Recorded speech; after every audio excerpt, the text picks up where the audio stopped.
Hey, welcome back to Diabolic Shrimp, the least professional talk show on the internet. I'm your host, best-selling author and comic creator and video game designer, Josh Grant. And today we actually have kind of a special show because I'm actually recording this ahead of time. I'm not actually talking to anyone live, and I'm not used to that. So it'll be very, very interesting. For anyone that's known me, I absolutely love video games. I mean, you can just tell that from the background over here. If you watch any of the show here, you have a Mass Effect over here and Sonic, and back there is like Nemesis. We have Raccoon City over here. So I love everything nerdy. I love video games, but I'm actually making a video game right now. So today we're actually going to get a chance to dive on into Project Ego. I'm going to announce all this cool stuff. I'm going to show you awesome pictures and video. And if you're catching this, I'm used to saying catching it live, but no one's actually watching this live but me. So if you're catching this later, which is pretty much anyone watching this, down in the comments below, feel free to comment on anything, ask me questions. I love to get back to people. I love being interactive on this show. I love to just kind of share life with you. And if you're stumbling upon this channel and have no idea what Diabolic Shrimp is, I love to interview interesting and famous people from around the world. So definitely come subscribe to the channel if you're interested in that. Ding that bell for noties. And I love being interactive with you. Come check out diabolicshrimp.com, my website. Come check out my books. They're in the description below. Anything I get from any of this, I give a percentage of my profits to universally good things like childhood disease research and ocean exploration. And so good things like that. But today we're going to dive all into Project Ego. I really can't wait to share that with you. First though, I wanted to share some of our highlighted books. So here we have American Toons in Television by David Perlmutter, a definitive history of animation on television from the 1940s to today. Down in the description, you can find links to these books, by the way. Titanlord, Child of Prophecy by M.G. Darwish, from the award-winning author of The Long Night, an enthralling novel that will captivate you with tales, myths, and legends as it brings an epic conclusion to the Titanlord series. Beware when victors win, as they often become the demons they vanquish. Oh, definitely check it out. Cool fantasy series there. Over here, we have a new one this week, Brothers After All by Catherine Foster.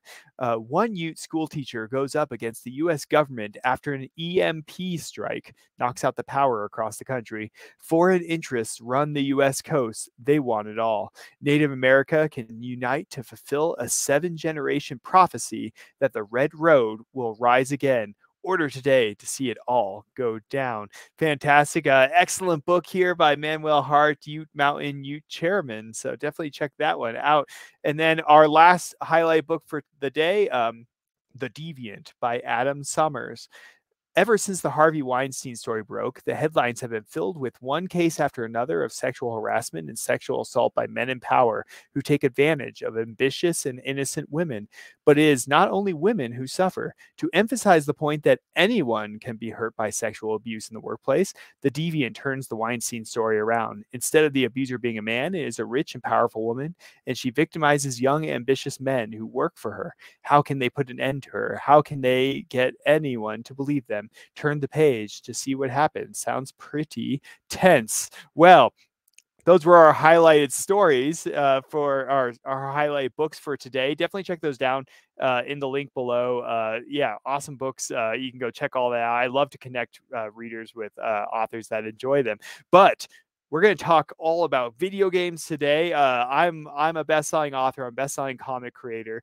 And I love playing video games, but a little while back, Laszlo Nemeth, my artist and business partner, reached out to me and was like, let's make a video game. And I said, here's a crazy idea. And he just came back to me about a month and a half ago. And he's like, the team is ready for all your stuff. And I'm like, we have a team? And so we started developing this game, and it's only been about a month and a half, and I've got all sorts of cool stuff to show you here. And so this game is called Project Ego. It's a side-scrolling 2D Metroidvania. So if you're not familiar, Metroid games, they're kind of like these open world side-scrolling games, and you have to explore and fight monsters and bosses, and you unlock power-ups, and they're really fun. They're really engaging because it's like solving a puzzle always. It's like you get this thing like a tether or something that allows you to get to this new area, and so it's really exciting every time you pick something up in those games. There's hidden stuff everywhere. They're pretty challenging, and so but we have we capture all the fun of Metroidvanias, but we also add some new spins on some of these things. So without further ado, uh, the story of Project Ego, right? So you wake up, so get to play as Ego, and you can see Ego here, some of our concept art over here, and so you get to play as Ego, this artificial intelligence, and you get woken up by a lady named Jane Doe, and this isn't our artwork, of course. This is from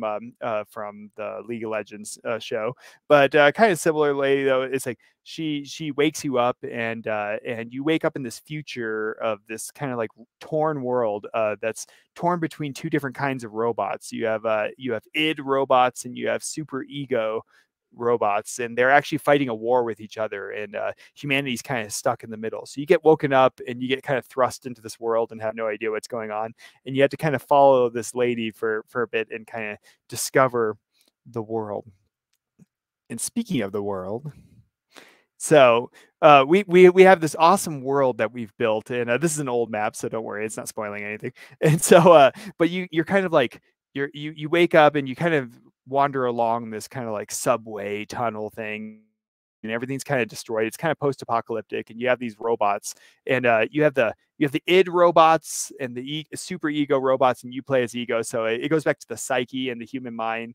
You have super ego, you have ego, and you have id. Super ego is like your extreme justice, so it's like it can't exist in the real world. It's like that person cut in line and that's wrong, so I'm going to kill them. It's like really intense, it's like, and then id is kind of like opposite. It's like super survival, so it's survival to the extreme where you would just be a barbaric. So it'd be like I'm hungry, that person has a sandwich, so I'm going to kill them and take their sandwich. That's kind of what id does. And then ego in your brain kind of jumps between them. It allows them to exist in the world together. So they hate each other, id and super ego in your brain. And so, but that's kind of what's going on in this world. You have super ego, you have id. They're two artificial intelligences with an army of robots each, and they're fighting each other, and humanity's stuck in the middle, and you get to be the being, the AI that can actually use both of their powers. And so you have this kind of world that you get to explore. It's 2D, and it's really fun to build this world. It's a really mysterious world. Some of it's like falling apart, but it's kind of beautiful in its own way. It's like it's rusted, it's kind of falling apart here, but it's like but it has a certain beauty to it. Other areas are very beautiful. You can kind of see some of this is all our concept art, by the way. And so really cool thing that we're doing with this game. This was just by Laszlo Nemeth, the artist, and he's in charge of all the visuals. And but he's working with an artificial intelligence, an actual artificial intelligence, to design these pictures originally, and then he takes them and draws from there. And so, but you have this world, and humanity's kind of stuck in the middle. They've been captured in cages. It kind of turns them into these nasty sort of robots, sort of human mutant things to use in her army. And so so it's just a rough situation, and you have to kind of navigate this strange and mysterious world that's partially familiar, but also very alien to what you're used to. And it's beautiful in parts. It's creepy and dark in parts. And so it's kind of a mysterious world to explore as you unpack that. So none of these are our concept art. This is kind of our process here. So if you're designing a game, I like to kind of give a general idea, and then I give that to Laszlo, and then we work with an AI for this game, because we thought it'd be fun to have an AI design some of the art. So the AI kind of helps a little bit with the art, and then Laszlo will take that and make the art from there. But it's all wrapped into our story. And so in our world, you do eventually find a town of humans and survivors, and you kind of work with them. It's all story based. Our game is, so everything's wrapped into the story. And so you find these different survivors, and they all have great personalities in this world. And so over here we have like a kid named Cartographer, and so you can talk to these characters. You can develop like friendships with them and stuff as you go. And you can also upgrade the town. You can build onto the town as you go, and as you learn more about these characters, it unlocks new things for you. So say like you upgrade the town's like sewer system, suddenly you have access to the sewers and you can find new areas that way. Or you upgrade the town's like mapping system, and now you can actually teleport to new areas. So you have cartographer. He's a orphan kid, but he's this kind of a fun, goofy personality. He crawls through the tunnels of the world, and so he has all these like archive notes and stuff. You can go talk to him about that and learn more about the map and upgrade the map. Radio over here, he's kind of a weird, paranoid kind of guy and kind of an odd duck. He's kind of a germ freak, and but you can also like upgrade with him. You can like upgrade the teleport system in the game to where you can like teleport and find new things. Elder is the head of town. He has a mysterious past you don't know about, you have to unlock, and so he kind of runs this town. Also in the town you have Tinker over here. He was partially turned into a mutant at one point, and so he's partially robotic, and he's very scarred by that. And but he works with a lot of the machines, and so he kind of runs a store as well. You have augments in the town, so they're like these holographic representations of some of the things you can unlock in the game. You can unlock these things called augments, which are like powers that allow you to explore more of the game, but they actually have their own personality and their own character and their own mysterious past. So you can actually interact with them in the world. And of course, Jane Doe, she talks to you throughout. She's kind of like your Cortana if you like Halo. So the mechanics of this world, that's the fun part. And so that's the thing I was kind of discovering. I started out writing the game, and now I'm directing and level designing and all that. And but I like the mechanics. Like I learned that you kind of have to start with the mechanics in a video game and you build from there. And so everything's built around the mechanics and making those smooth. And so you can see Laszlo's amazing art here. And so we kind of started with what are the basic abilities of a Metroidvania. So we started with the gun, of course, and you can upgrade your gun. And Laszlo has the cool animation here, the gun flipping around, and Laszlo always takes all my just crazy out there concepts and makes them amazing. I always say like, I want a gun that's kind of like this, and you hold it and it kind of looks like this. I kind of drew this junky Nerf looking thing for him, and he makes it like this beautiful thing that can like flip around, and it's like the coolest thing ever. He like takes my like junky drawing or concept, like robot with panels, and it's got tubes sticking out of it, and he makes this cool character with like lights that glow on it, and he's amazing.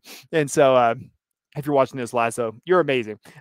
So down there, we have a so you can do different things with the gun. It can destroy different things. It's very basic Metroid. It's very similar to Metroid. That was our inspiration, of course, is Metroid. I loved Metroid playing back in the day, and so very similar. You can upgrade your gun to be able to shoot different things and unlock new areas. You could destroy stuff. The beacon here, this is very much a nod to Axiom Verge. I absolutely love Axiom Verge. It's a wonderful video game. But we have a little 3D printer here you can eventually unlock, right? You carry it with you, and you can toss this little robot guy. And it starts out just being like a 3D printer, so you can toss it. You can like print yourself a new body, and you can teleport over there. You can also throw it eventually, and it can get legs, and you can walk around with it. Different from Axiom Verge, though, our version can actually die. Axiom Verge is like if it dies, you just teleport back to where you were. And so there's a little bit more danger there. So a lot of cool puzzles we can do with this. We're designing all sorts of neat little puzzles and tricks with this. Things that the beacon, you can upgrade it to do. The little beacon robot, it can eventually do some other cool stuff. It's kind of limited early on. The drone, we have a little robot drone that can fly and follow you around, and it can kind of do a few different things as well. And so I'm toying around with the idea of giving it a little bit of personality, but we'll see. And then continuing with mechanics here, just cool stuff. I love Laszlo's visual designs. I hope you do too. Comment in the comments below if you love his visual design. But down here we have like the tether. So we, in classic games, you always had your little tether thing. You can grapple onto stuff and pull yourself to it. Like Zelda has the hook shot. So that's kind of what we're going through for. But we found a lot of really fun ways to play around with the tether and do different stuff. You could pull things with it. You could kind of teleport with it. A lot of neat things. Laszlo just took that and made this little cool like hover thing that kind of hovers around your hand and shoots off. It's like a magnetic tether. You unlock new abilities for these basics. So we kind of start with the basics. It helps me build the world, which is a really tricky process I'll talk about later. And then you kind of work your way up from there. So it's like we have our basic things like, okay, gun, jump, tether, beacon. And then we take those and we start to make it more and more complicated as the game goes. So it's like early on, it's like, okay, the tether, I can pull myself up there now using like one of these blocks, like these ones down below. But eventually we get on to even crazier things like wall climbing. What can we do with that? And then, it's like teleportation, puzzles where we have switches, and how can you teleport yourself over here and push two switches at the same time? So yeah, I love Zelda. I grew up playing Zelda. And so it's like very much a nod to like Zelda puzzles. We have these, Metroidvanias, they tend to have a little bit of puzzling, but they tend to be a little bit more about like just finding stuff. It's more like a Easter egg hunt, which is really fun. And our game very much has that. But our game also has like that Zelda flair where it's also all about puzzles and it's all about boss fights, which we'll get to eventually. And of course, you can see our kind of a design as we kind of talk about it. we have our lovely little drawing down here of like, okay, how do the physics work? Do we like tether onto the thing and he goes jumping on top, or does he launch past it? I thought that was fun. We don't do that in our game, but at the same time, I would love to just see Ego just go launching into space. And we have all these cool little blocks that we have throughout the game that all have symbols and they all do different things. So you can grapple onto one and pull yourself to it. You could destroy this, you could pull this and move it. Some are switches. And so there's a huge variety that we've created, and none of it's like necessarily groundbreaking in the sense of like, if you played enough Metroidvanias, you kind of see some of the same mechanics. But what we're having fun with is like taking your basic mechanics and doing some really cool stuff with them, like doing some innovative stuff with them, and that's part of the fun of it. So, and here's where we get to have a lot of fun, right? Enemies, and everything has story in this game. And so you have two different armies fighting each other. And so humanity is actually just stuck in the middle, honestly, in this game. And they're just basically being used by different robot armies for different purposes. But in this case, it's not like it's kind of Terminator, but it's not like Terminator where the robots are trying to exterminate humanity. It's more like humanity is dying off because these robots are using them to fight each other. So you have two different robot armies. Had a lot of fun with the design on this. It starts with my writing, and I write story into everything. Every single one of these enemies has its own background. You can find all the lore in the game if you're interested in reading it. And so, but we had to kind of think like, what makes the two different armies different, and it reflects in there. So super ego, of course, is that you're kind of a higher functions. It's about justice. So we kind of made them these kind of angelic figures. You can kind of see this gold and white angelic figures. Some of these are super ego enemies. And the fun part about them is they're actually kind of a puzzle themselves, how to defeat them. It's more about skill versus like fighting. And so it's more about thinking through how those fights, even just with regular enemies, super ego enemies. And the fun part about our game is you can actually exterminate all the enemies. You can eventually kill them all off. That's something I loved about Resident Evil growing up, is that you can actually eventually clear rooms and make them safe, I guess. And so in our game versus other Metroidvanias, you can actually kill everything. And so, but the trick is how to kill them and how many to kill and that kind of thing. So super ego enemies have a lot more skill to them. And then you have id enemies. And id enemies are like this red and black kind of look. And the design thought for both of them is like you kind of have these like higher functions, these kind of angelic looking figures that's super ego. And then the id ones are more like, they take like they're kind of creepy, so they like take like humanity and use humanity and life and integrate it into machines. So all of our id enemies are all these kind of more primal, kind of creepy looking things. And so especially the puppet master down here, he's pretty creepy. And so so they all have their own character, though. We have a lot of fun We have a lot of discussion around it. Laszlo, as you can see, gives me an entire menu of different things to choose from. It's which is pretty amazing. We talk all about it, and then we kick it over to Mate, who codes and programs. And Mate does an incredible job of doing that. And we all kind of work together in this kind of collaborative process. It's a lot of fun to kind of come up with these and actually see this thing from my brain that I thought maybe this could work actually materialize. And they all do some very different stuff. Some are just easy to kill, and some are like, you actually have to think about it. And some of them are like, where are they? It's more of a scavenger hunt as they're trying to kill you. And so, bosses, on the other hand, it's a whole nother spiel. We go through a massive process for bosses because a lot of Metroidvanias only have a handful of bosses. You have a couple of bosses, and that's it. It's mostly about exploration, and our game definitely is all about exploration. But we have a huge emphasis on bosses and cool bosses, and they're really thought out. I take a lot of time. I wrote into them. They all have story, of course. There's id bosses, there's super ego bosses. They're all very different. And then we eventually get to this point where we have a storyboard. As you can see, MB's storyboard is right here. They're kind of fun where you just get, you can see my lovely stick figures. I'm obviously not the head of our art department. And so the visuals, but we kind of work through like, how to fight, what would be fun for the player to see, and also what makes sense in the world. So it's like, this thing can't just like, shoot off its like lasers without like having it make sense in the world. Like, it's not like have like teleport powers. Maybe it does, depending on like what it is. And so it's kind of fun. They all have a background to them. And then we kind of come from here. And then again, kicking over to Laszlo, we jump into. We just thought it would be really fun to use an AI in this game to help with the art, because our game is all about AI gone awry. And these days, we're actually, a lot of people don't know this, but we're actually shifting. There's major advances in artificial intelligence where they're already working. Artificial intelligence is already writing code. It's already writing books, actually. And now it's doing art. And you can just see the incredible art. You feed into the artificial intelligence and tell it, hey, I want this worm-like thing that crawls on this many legs, and it's kind of mechanical, it's kind of alive, and it builds these for us. This is actually some of the work done by the artificial intelligence for our game, some of the concept art.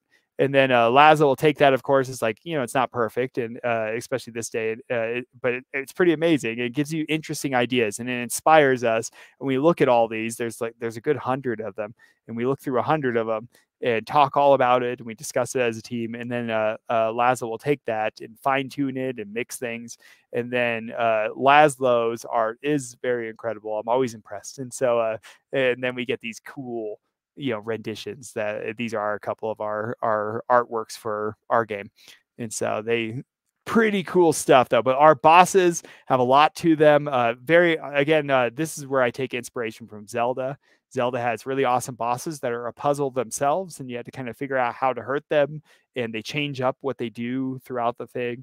And so it's just kind of a lot of fun. So it's like, this is kind of where we add to like the Metroidvania world of more innovative bosses, or even more bosses, like because a lot of Metroidvanias have some cool bosses, but they like only have like 3 or 4 of them, and we wanted more, and they're all part of the story too, so it makes it fun. And then this is my department, map design. And let me tell you, if you're ever thinking about making a video game, map design is like doing a bit of a nuclear science, to be honest. Especially in a game like ours. Ours is all about finding stuff. It's about exploration. So, and it's also about like, it's an open world game to a degree. That's what Metroidvanias are. And so you have to start with, what does the character have? What mechanics do they have? And then what are they going to unlock along the way? You have to know where everything's at. And so I have it all up here in my brain. I go out and do a rough sketch, of course. And so we have some different regions here. Don't worry, like, I'm not spoiling anything in the game, but a lot of this changes. And so a lot of this already has changed. And so we have some different regions. Every region has its own story. They're all vastly different. Some are underwater, some are lava, some have like just mechanical, some are dark and creepy. It's a really mysterious world that we have. We have upside down cities. It's going to be really cool. And so some are really big areas, some are small. We even have some regions that the entire region is actually a boss fight, which will be really fun. And so, but there's stuff tucked away everywhere. I mean, like we probably have about over 200 collectibles. So it's just stuff hidden around, behind every block is something hidden. It's like you can upgrade your health, you can unlock new things like the drone robot, or you can crawl through the tunnels. There's just so much to find here. You're going to rescue humans along the way, and when you rescue humans, they go back to the town. So you have this kind of safe space in the game that you can actually build onto, and which is something I think a lot of Metroidvanias are kind of lacking. Some of them kind of toy around with that system, but I wanted more town building system and more of a feel to the world. A lot of Metroidvanias are kind of lonely, to be honest. It's like you're kind of by yourself and you're just kind of exploring an alien world. Whereas I wanted a place that has heart to it, like in this game, where a lot of the world's like, yeah, kind of vacant, and you have to kind of explore and fight monsters. But I wanted an area where you can just build onto it. So you have a town in there, you can teleport around, but it's like trying to set this all up. You just start with like rough shapes and then you build from there. And you kind of, I worked my way outward. So it's kind of like, here's where we start. And you can see all this cool stuff, but you can't actually get to it, which is part of the fun of Metroidvania. And then you work your way out from there. And there's different directions you can go, but it's like, it's tricky. There's a lot of fun, tricky things you can do as a developer to get characters, give them the freedom to explore, but at the same time, you are kind of like subtly and secretly directing them different ways. And I think it's kind of fun because our game's all about the AI, but the inspiration was kind of the human psyche and what makes us human. That's kind of what the game's theme is. It's all about the ego, right? And and so it was kind of fun developing these different areas and basing them on parts of the brain. And it's also fun doing these like psychological things with the game that you kind of are pushing people in different directions. It's like how to corral people so they don't make it to the end of the game right away. And you do a lot of fun, sneaky things. But again, so we have different regions. And then I have an idea for every region of what is this region and what is it in the story, and we start there. Everything in our game started with the story and the mechanics, and then we went from there. And so it's like, what is this area, and like how can we make it, it's post-apocalyptic, but I don't necessarily like post-apocalyptic games that are just falling apart and destroyed, like Terminator Future, where it's all just destroyed. There's a little bit of that in our game, of course, because you can improve it and make it look more beautiful. But I wanted things that were like, it's destroyed, but it's also beautiful in a sense. So it's like you have like a greenhouse in there it's like rusted metal and stuff, but it's been overgrown with all these plants, and so it's kind of beautiful in its own right. And so I wanted a lot of that in the game. So we kick it over to the again the AI to get some ideas. You can see these beautiful, cherry trees in one of the lobbies, because I was like, well, we have this like loading dock. How can we make the loading dock not just a bunch of crates in the background? I try to make it fun for Laszlo and Mate when I try to write these things. I try to make it fun for them too to design. And so I was like, let's do more than just a loading dock. Let's put cherry trees everywhere. And so it's these kind of beautiful backgrounds in a sense. It's beautiful and mysterious is kind of what this world is. And then down here, you can see this is the fun. Yeah, we would go from this beautiful world to bland gray design background. So this is what I do. And so Mate and Laszlo both kind of create, they code in these different blocks essentially. And I get to take these, and I hope you can see this. I know it's a little bit small, but I get to take these and I get to drag them in, and they all do different stuff. And so you can kind of see these level designs down here. I kind of drag them in, I stretch them out. And this is where it's really fun and it's really challenging, because you have to look at a room and say, okay, this room, here's the town. In your brain, you have to say, this is what a town looks like. And you have this blank slate originally, and you have to make sure it all matches up. So yeah, I measure everything out. I have it all written out on paper. I look like I'm like a detective or something, or like a conspiracy theorist. I've got like stuff laid out all on these papers, and I have lines going between them, and I had to match up all the doors, and I have to have hidden stuff. So I'm like, okay, what can I put under here? What can I can I dip this down and attach it there, and then you play through it, and you can actually play it in real time. And so our game's actually already playable to a degree, and so that's thanks to the magic of Mate and both Laszlo, and and so it's really fun. And you have magnet walls, and you have all this stuff you can climb, and so it's like a bunch of tools. It's like being a kid again, getting to say, ooh, what can I play with? Here's all like the Legos I have in my Lego bin. What can I build with them? And also have it make sense in the realm of the game. And so really tricky, really fun. If you have ideas for what you would love to see in the game, write them in the comments down there below, since it's still a work in progress. And so but yes, so that's honestly the game in a nutshell. That's the overview. Down the road here, it's still early days. We've only been working on this for a month and a half. The goal is actually about a year out to actually release it. And we're making incredible progress. In a month and a half, we have enemies, and they're actually rendered in the game, as I'm about to show you in these videos. And I hope these videos do show up. Sometimes it can be a little bit clunky in the system, so we'll see if it skips or not. But at the same time, really cool stuff. I just really want to show off both Laszlo and Mate's work, because they're the ones that actually take these crazy ideas of mine and what I wrote on paper or drew roughly with stick figures for them, and they actually bring them to life, and it's really incredible to see. So here's a first look at our game, and you can see you have to think of different ways to be. It's a little bit clunky, I know, in the video here. It's just the video rendering. I love the little yellow dot thing running around. So different ways of defeating enemies. You can see him shooting there, and so that was our first video there. And then oops, nope, there we go. And then our second video over here, this one's really fun. This is something cool we're doing with Tether. So you have different blocks up here, right? And you can kind of teleport between them. You can kind of string like daisy chain between all of these things. So you're going to see that. So he's going to use his tether, click, click, click, click. Oh, bam. And he gets to kind of almost teleport over to the different ones. Watch out for the yellow dot. It's actually an enemy. This is what programming world looks like, is what I'm discovering. I'm actually pretty new to programming. And so just a lot of fun. You can see the drone following Ego down there. And our last video for you today, how cute the Puppet Master. This thing is creepy. It uses like tubes that it injects into people and uses them as its tools. Fun throwback to this creature, by the way. This game world is its own world, but in my book Nexus, it's all about the robot apocalypse. This creature is actually borrowed from Nexus. Nexus that had the Puppet Master, and it was this creepy thing that injects nanites into people, and then it uses them literally like a puppet master. And so in the game, you have to find this thing. You can't kill its puppets. They'll chase after you, and they're like zombies almost. And then you have to find this thing and kill it, and then you kill all the enemies in the room. So check out the creepy Puppet Master. He's waving at you.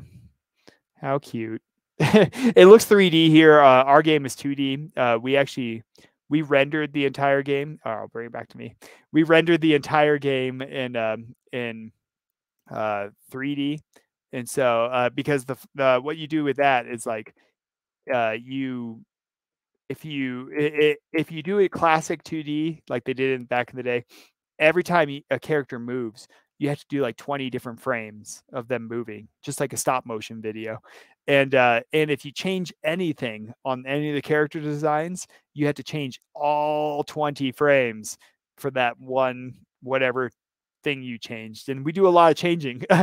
This game has changed so much in the month and a half since playing it, and when we play test, I change a whole bunch. So it's just really fun to create the game. I hope you enjoyed just seeing. There's just so much I could talk about here. It's such a vast scope of stuff in this game, and so I just wanted to share some of that with you here. Down the road, I'm going to be giving more updates, of course, on Project Ego. It's just a huge passion of mine. It's really addicting and fun to work on a game, actually, especially having played video games all my life. And so I love it as a platform to tell story, though, because this is a game that's all about it's all about humanity. It's all about heart, like all my books are. And so it definitely captures a lot of that. Even though you play as a robot, you're going to find that there's very much a lot of humanity in there, and it's just a really fun way to do it. There's just I can't wait for people, honestly, to check out some of these rooms we built, some of the puzzles, just seeing all the creatures and bosses. I just think people are really going to enjoy this strange.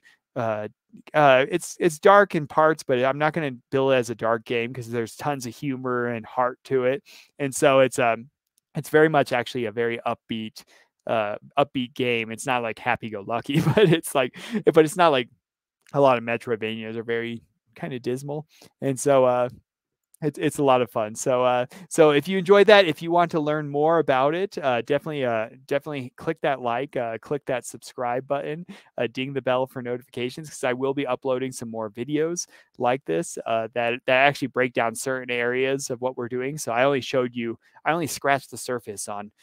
This was the general overview, but I'm going to dive deeper into you know enemy design, or how to write or build a boss. And if you're curious about any of this stuff, I had a hard time when I was at first looking up like how to do any of this, because a lot of people are like weirdly hush hush about that on video games.